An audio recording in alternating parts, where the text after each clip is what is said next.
2001 में एक सीमा एक बल की नीति अटल बिहारी वाजपेयी जी ने अपनाई। उसके बाद एसएसबी को हमारे दो मित्र राष्ट्र नेपाल और भूटान की सीमा का चौकसी का और सुरक्षा का दायित्व दिया गया। ये पूरे लंबे 61 साल में एसएसबी को अब तक 4 पद्मश्री मिले हैं, 1 कीर्ति चक्र मिला है, 6 शौर्य चक्र मिले हैं, 2 राष्ट्रपति वीरता पदक मिले हैं, 25 पुलिस वीरता पदक मिले हैं और 35 वीरता पदक मिले हैं।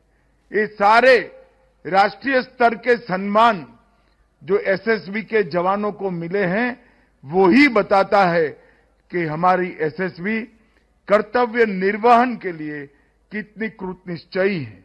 मैं फिर से एक बार एसएसबी के जवानों को बहुत बहुत बधाई देना चाहता हूं।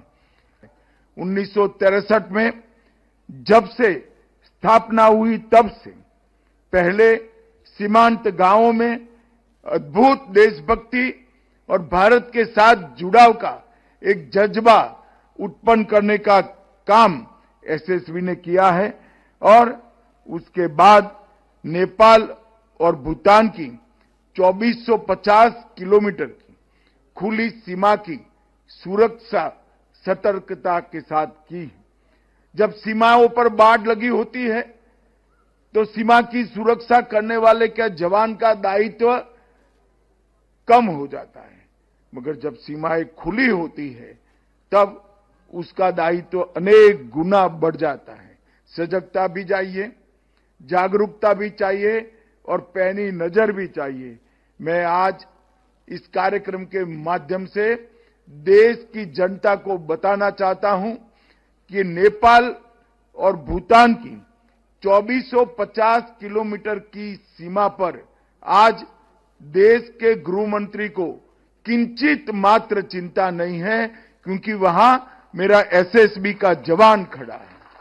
खुली सीमा से नारकोटिक्स, मानव तस्करी, हथियारों की आवाजाही और देश विरोधी तत्वों की घुसपैठ को बड़ी मुस्तैदी के साथ एसएसबी के जवानों ने रोका है। इतना ही नहीं, पूर्वी क्षेत्र में नक्सल विरोधी अभियान में केवल एसएसबी ने सीआरपीएफ और स्थानीय पुलिस बल को साथ में लेकर ये पूरे पूर्वी क्षेत्र को नक्सल से मुक्त करने में एक महत्वपूर्ण भूमिका निभाई है।